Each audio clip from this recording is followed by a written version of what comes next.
Shalom, queridos, tudo bem com vocês? Como que passaram a semana? Tudo tranquilo? Bem-vindo, bem-vinda.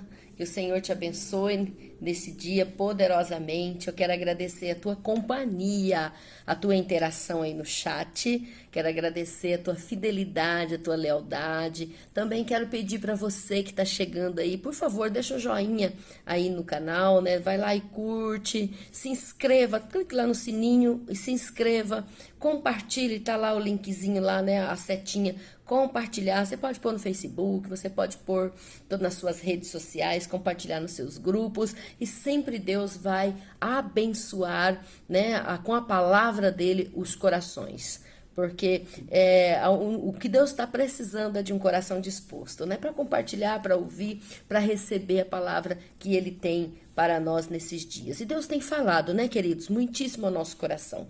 Semana passada falamos sobre as sementes que o Senhor nos dá, assim como Ele deu uma nova semente para Eva, né?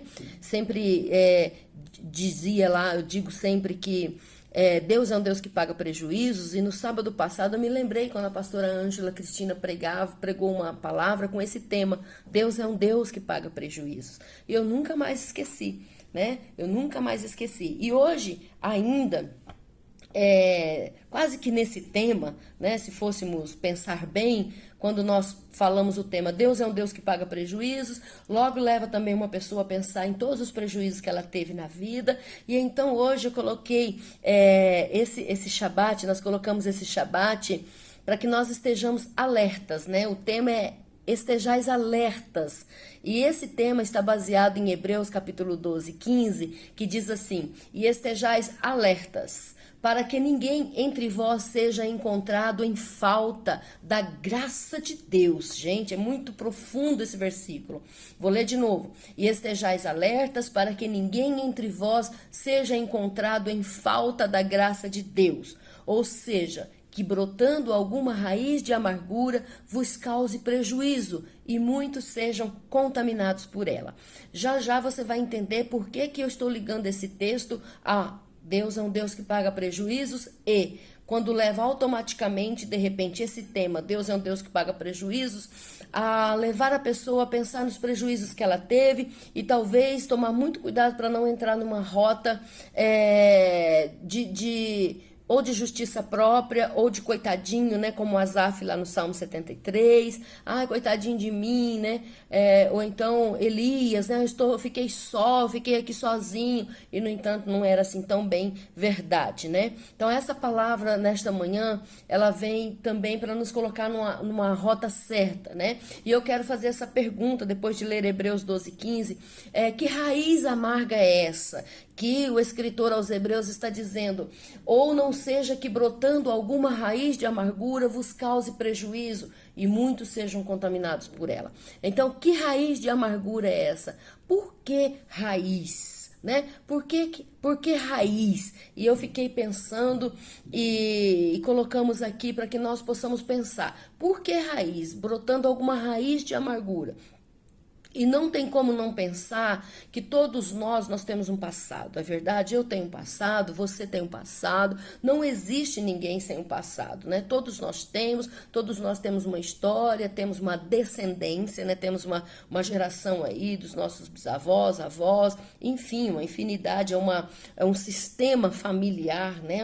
É uma constelação, isso mesmo, um sistema familiar que contém um histórico, que contém uma genética, que contém histórias e dores e alegrias, enfim, eu sei que você conseguiu raciocinar.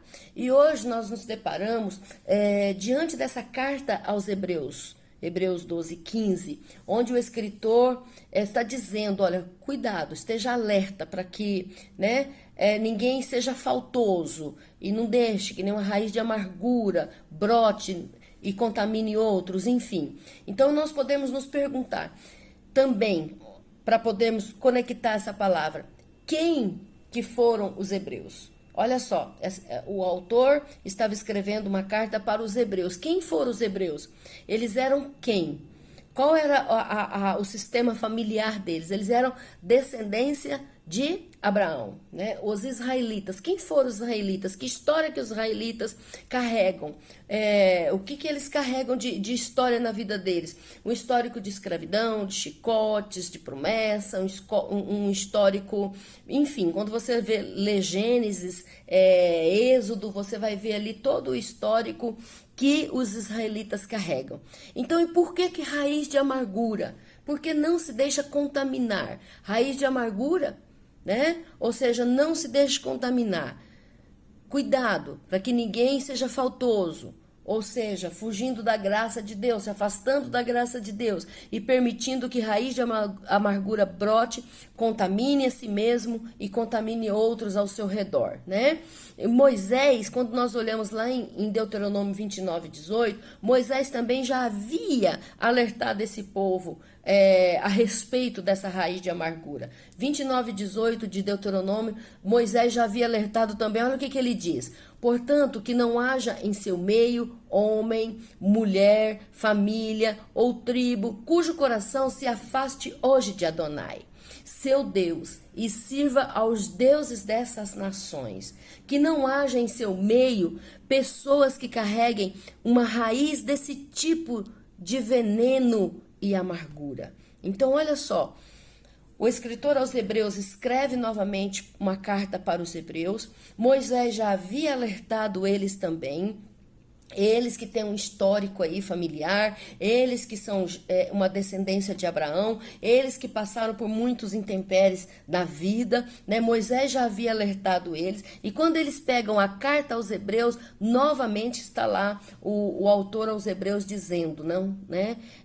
Estejais alertas. Novamente eles se deparam com essa palavra de amargura, de veneno amargo, de raiz, né? O que é uma raiz? De onde que surge essa raiz, né? Aonde que a raiz precisa estar para que ela possa crescer, brotar e dar o fruto? Ou seja, essa raiz, ela precisa estar dentro, ela precisa estar no interior, né? Enraizada para que ela possa crescer. Então, onde é que vai brotar essa raiz de amargura nas nossas vidas, aonde que é? Nos nossos corações, no nosso interior. Ou seja, a raiz, ela é de dentro, ela é do interior, né? Eu queria até perguntar se vocês já viram, quando pega uma raiz para curtir no remédio. Você já viu aquelas garrafadas? Eles pegam as raízes e eles colocam ali, então, para curtir naquela garrafada, né? Fica ali curtindo. Esses dias eu ganhei de uma colega na sala de aula uma raizinha, esqueci o nome, quinina, eu acho que é quinina, para colocar na água e tomar. Por quê? Porque vai ajudar o estômago, né? E realmente foi muito bom. Mas, meninos do céu, que água que fica amarga, né? Então agora eu me lembrei diante dessa palavra, né, tomando aquele chá de raiz amarga, né? Mas foi muito bom para o estômago, enfim. Mas não é o caso dessa raiz aqui que nós estamos falando hoje. Da onde que ela surge? Do interior, de dentro, né? Então, por isso eu tô te levando a pensar se você já viu uma raiz curtindo no remédio, né? Por que eu estou falando isso? Porque assim, queridos, é que muitos estão hoje, né? Hoje, quantas pessoas que nós conhecemos, que você conhece, que você se depara, que você olha para eles, que você conversa com eles, que você colhe um conteúdo deles ali, e dentro deles está essa raiz. Essa raiz está lá no interior, essa raiz está lá curtindo lá dentro, né? Muitos estão curtindo a amargura e ela está fazendo um efeito ali, afetando a vida dessa pessoa. Tem pessoas que sempre acham, né, por exemplo, que existe uma razão para curtir a amargura. Às vezes eu tô aqui falando e você de repente tá com o coração amargurado, ou conhece pessoas com o coração amargurado, que quando você vai falar sobre isso com elas começam a encontrar razões para curtir a amargura. Elas começam a dizer assim, mas eu não merecia o que fizeram comigo, né? Eu não merecia ser traído, eu não merecia ser enganado, isso não poderia ter acontecido comigo. Olha aqui, não, eu não consigo esquecer isso aqui não dá para esquecer. Foi muito forte o que fizeram comigo. Então, muitas pessoas estão encontrando razões para continuar curtindo a amargura, né? Ou seja, ela está dizendo em outras palavras, eu preciso curtir, né? Eu preciso curtir essa amargura até que ela fique defumada. Já colocou uma carne para curtir lá no sol, para defumar? Quando eu era criança se fazia muito isso, nós não tínhamos geladeira, né? Então o charque ficava lá fora curtindo no sol, no sal, né? Até ficar defumada aquela carne ali. Eu acho que é mais ou menos isso. Eu era criança, tem uma leve lembrança, né? Então a pessoa ela diz, eu preciso que esta amargura se mantenha viva, né, dentro de mim. Eu preciso que esta amargura se mantenha em brasas fumegantes, que ela fique ali, saindo aquela fumaça. Eu preciso guardar esse ressentimento dentro de mim para que se transforme numa amargura, porque não é justo o que fizeram comigo. Então, ou seja, essas são razões que as pessoas encontram para continuar curtindo essa amargura até ela ficar defumada e curte ela em brasas fumegantes, né? Para que muitas pessoas querem guardar isso dentro delas? Porque entra a justiça própria, né, que vem dizendo assim, ó, eu preciso punir essas pessoas o que elas fizeram comigo, né? Eu preciso punir os outros que erraram comigo. São razões que as pessoas vão encontrando. Então é por isso que eu disse, Deus é um Deus que paga prejuízo, mas nós não podemos ficar com essa raiz dentro de nós, contaminando outras pessoas, ali curtindo essa raiz até que ela fique defumada, curtindo ela sobre brasas fumegantes, não, né?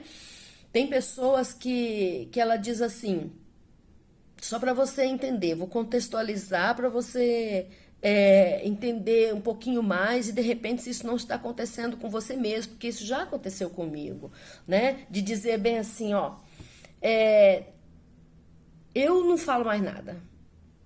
Eu já falei demais. Eu já cansei de falar, eu já cansei de gritar, eu já cansei de berrar, né? O que eu vou fazer agora? Agora eu vou ficar em silêncio. O que esta pessoa está dizendo? Lógico, às vezes existe o silêncio porque cansou mesmo e não tem uma outra intenção por trás, né? Mas tem pessoas que ela diz isso para entrar num processo de indiferença, né? Indiferença com outras pessoas, até mesmo com o marido, até mesmo com a esposa, até mesmo com filhos, noras, sogras, né? Uma indiferença para quê? Para punir essas pessoas. Olha como que a raiz de amargura ela vai gerando, né? Então, quando o escritor aos Hebreus fala, cuidado para que nenhuma raiz de amargura brote, ele está dizendo porque ele sabia o histórico daquelas pessoas, ele sabia o que cada um vinha carregando na história, sabia que poderia ficar ali como, ó, o que os egípcios fizeram, olha, e aí deixar aquela raiz de amargura brotar e contaminar, né? Mas muitas pessoas estão também entrando em um processo de indiferença para punir, né? Mas o que é a indiferença? Se nós formos analisar nesta manhã, nesse dia, o que é uma indiferença? E nós muitas vezes não pensamos nisso, igreja. Nós não pensamos profundamente sobre este texto, sobre esta palavra. Só passamos os olhos por cima. O que é indiferença? Indiferença, olha, digam comigo, escrevam aí. Indiferença é ódio congelado. Né? Olha só, eu curto a amargura, eu vou curtir, na verdade, curtir ali, deixar ela curtindo dentro de mim, até que ela fique defumadinha, levante uma fumacinha sobre as brasas fumegantes, né? Aí eu vou entrar num processo de indiferença, porque eu quero punir aqueles que erraram comigo feio, né? Ou seja, eu vou tornar dentro de mim, eu vou ter guardado um ódio congelado, né? E esse processo, essa razão para entrar nesse processo é a pessoa dizer, eu cansei de falar, eu cansei de gritar, eu cansei de berrar, agora eu só vou me trancar. Eu vou trancar, né? Ou seja, muitos se trancaram dentro de si mesmo. Quantas pessoas que estão trancadas dentro de si mesmo, né? Mas o que acontece quando nós olhamos para essas pessoas? Nós que temos um discernimento de espírito, né? Elas estão trancadinhas ali dentro, elas não falam mais sobre o assunto, elas não gritam mais, elas não berram mais, elas estão trancadas dentro de si mesmas. Mas o que o olhar dessas pessoas estão dizendo para nós que temos um discernimento de espírito? Como Deus olha para Caim e diz: por que te decaiu o semblante? O pecado jaz à porta, né? Disse Deus. Quanto a ti, disse Deus para Caim, cabe você dominar o pecado. E o que Caim fez? Caim não fez nada. Deus veio, falou com Caim, e Caim saiu da presença de Deus sem falar nada e foi e cometeu o crime. Assim tem muitas pessoas trancadas dentro de si mesmo, né? Só que o olhar delas, o que o olhar delas estão revelando, né? Estão revelando uma ira. E essa ira curtida se transforma em amargura. Olha só que processo mais difícil e longo, né? O caminho para a cura é a cruz. Qual é o caminho mais curto entre dois pontos? Não é uma linha reta? Mas tem pessoas que ela faz uma curva enorme para conseguir chegar, e o processo é muito doloroso, o processo vai gastar muito dinheiro, o processo vai gastar muito tempo, vai fazer muitas outras da família sofrer com aquela raiz que está lá dentro, sendo que ela pode chegar na cruz e dizer: vou deixar na cruz tudo que passou, tudo que ficou para trás. Amém? Então, olha só, é uma palavra de despertamento nesta manhã, nesse dia, nesta noite, no seu horário que você está acessando esta palavra, né? Então, essa ira curtida, ela se transforma em amargura. E essa amargura no original, quando nós vamos estudar, por que Moisés falou lá para o povo, por que o escritor aos Hebreus falou ali para a carta aos Hebreus novamente, né? Essa amargura no original, ela quer dizer, olha só, vou ler de novo o texto. E estejais alertas para que ninguém entre vós seja encontrado em falta da graça de Deus, ou seja, que brotando alguma raiz de amargura vos cause prejuízo e muitos sejam contaminados por ela. Olha só, ninguém entre vós seja encontrado em falta da graça de Deus. Essa raiz de amargura, ela vai te afastando de Deus. E é isso que nós queremos ministrar nesta manhã. A amargura é você ter uma vida distante de Deus. A amargura é você viver afastado de Deus. A amargura, a raiz começa quando você dá as costas para o sol da justiça e vai fazer o que te vem na cabeça para fazer. E segue o seu coração, segue os seus sentimentos, as suas emoções, e se tranca e deixa uma ira curtida ali dentro, né? Que a ira curtida, ela se transforma em ódio, e aí vai, um demônio chama o outro, enfim. Então, o Senhor nos alerta hoje, ninguém seja faltoso, se afaste da graça de Deus, não dê lugar a essa amargura, né? Porque pior que a amargura ela pode fazer na nossa vida, quando ela é curtida, ela contida e curtida dentro de nós, ela também contamina outras pessoas, né? Ela contamina os outros com aquele olhar pesado, com aquele ar pesado, né? Ela tira o brilho das pessoas, ela tira o brilho do olhar, ela tira a vontade de viver, ela leva para uma depressão, porque muitos casos de depressão é falta de perdão de longas datas, não são todas, né? Tem aí os problemas fisiológicos, tem a genética, tem, enfim, mas muitos problemas de depressão, muitos transtornos de depressão, angústias, ela tem sim um histórico contido ali dentro de uma falta de perdão de longa data. Então, que nesta manhã o Senhor possa ministrar o teu coração, fazendo você entender que a amargura, ela tira o seu brilho, ela tira a sua paz, assim como nós temos uma planta, uma orquídea lá bonita, linda, aí de manhã você acorda assim, você vai lá olhar a erva daninha ali, não sei se eu posso dizer assim, mas algo roeu todas as folhas dela, amarelou e a florzinha murchou e acabou o brilho. Não é como o dia que você a comprou na floricultura, ela já não tá mais ali bonita. Então você tem que cuidar daquelas raízes, renovar, colocar remédio. Assim somos nós, queridos. Nós somos um jardim de Deus, nós somos planta do Senhor, nós somos santuários do Deus vivo. Então que esta palavra tenha alcançado do teu coração e que você possa se purificar em Deus, retornar para o caminho do Senhor, não se deixando entrar nessa rota da amargura. Amém? Então, que Deus possa ministrar o teu coração poderosamente. Foi uma honra tocar na sua vida até aqui. Amém? Um beijo no teu coração, que o Senhor te abençoe e te guarde. Até semana que vem.